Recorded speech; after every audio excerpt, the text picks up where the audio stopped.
Everyone, here it is our class 12 bio question. The figure below shows the structure of a plasmid.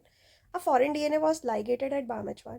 Plasmid जो कि एक factor है, यहाँ पे क्या क्या प्रेजेंट है? टेट्रासाइक्लिन रेजिस्टेंट साइट है, एम्पिसिलिन साइट है, ओराई ओरिजिन ऑफ एप्लीकेशन साइट है, and ROP gene regulating site है. क्लियर. अब यहाँ पे आपसे बोला एक फॉरेन डीएनए को लाइगेट कराया गया है BAMH1. BAMH1 भी कहाँ प्रेजेंट है? आपके टेट्रासाइक्लिन साइट पे. अब यहाँ पे जब भी आपको फॉरेन डीएनए को क्या करना है? इंसर्ट करना है, तो आपको जो टेट्रासाइक्लिन साइट है इस पर आप कट करोगे तभी तो फॉरेन डीएनए को आप क्या कर पाओगे? उसमें ऐड कर पाओगे, लाइगेट करा पाओगे. या सुनो, तो ये जो साइट है ये यहाँ पे क्या हो जाएगी? डिसरप्ट हो जाएगी, और डिसरप्ट होके क्या हो जाएगी? इनएक्टिव. क्लियर. इट मीन्स इसे ही हम क्या बोलते हैं? इंसर्शनल, क्योंकि इंसर्शन के कारण हो रही है ना, इंसर्शनल इनएक्टिवेशन. अब ये इनएक्टिवेशन हो गया इसका, तो ये इसे जो प्रोटीन कोड करने थे अब वो प्रोटीन्स नहीं बना पाएगी. इट मीन्स ही कोई ग्रोथ इसको, ठीक है, कोई प्रोटीन नहीं बना पाएगी. अब इतना समझो. क्लियर. और जो भी ग्रोथ है उसकी वो भी नहीं होगी. क्लियर. अब वहीं हम एम्पिसिलिन की बात करें तो ये प्रॉपर है, सही है. इट मीन्स इसे जो प्रोटीन्स बनाने हैं वो तो बनने वाले हैं. क्लियर.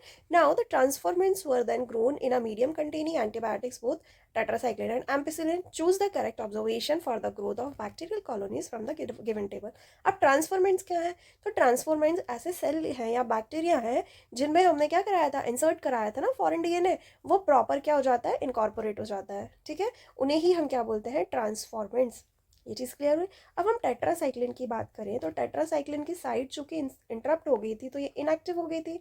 इट मीन्स इसे जो प्रोटीन्स कोड करने थे वो नहीं बना पाए, तो यहाँ पे आपको कोई ग्रोथ देखने को नहीं मिलेगी. So there will be no growth in this medium. Clear. वहीं पे अगर हम बात करें एम्पिसिलिन की, तो एम्पिसिलिन रेजिस्टेंट साइट तो प्रॉपर थी. इट मीन्स इसे जो प्रोटीन कोड कर रहे थे ये तो करेगी. यस और नो. इसका क्या मतलब हुआ कि यहाँ पे आपको प्रॉपर ग्रोथ देखने को मिलेगी. ठीक है. सो ग्रोथ और ग्रोथ टेट्रासाइक्लिन में आपके ए और डी तो वैसे भी आपके एलिमिनेट हो जाएंगे. अब हम बात करें इसकी, एम्पिसिलिन में यहाँ नो ग्रोथ दिख रहा है तो आपका सी ऑप्शन भी एलिमिनेट हो जाएगा. सो करेक्ट ऑप्शन आपका according to a question the correct answer will be no growth in the tetracycline and there will be growth in ampicillin. Clear.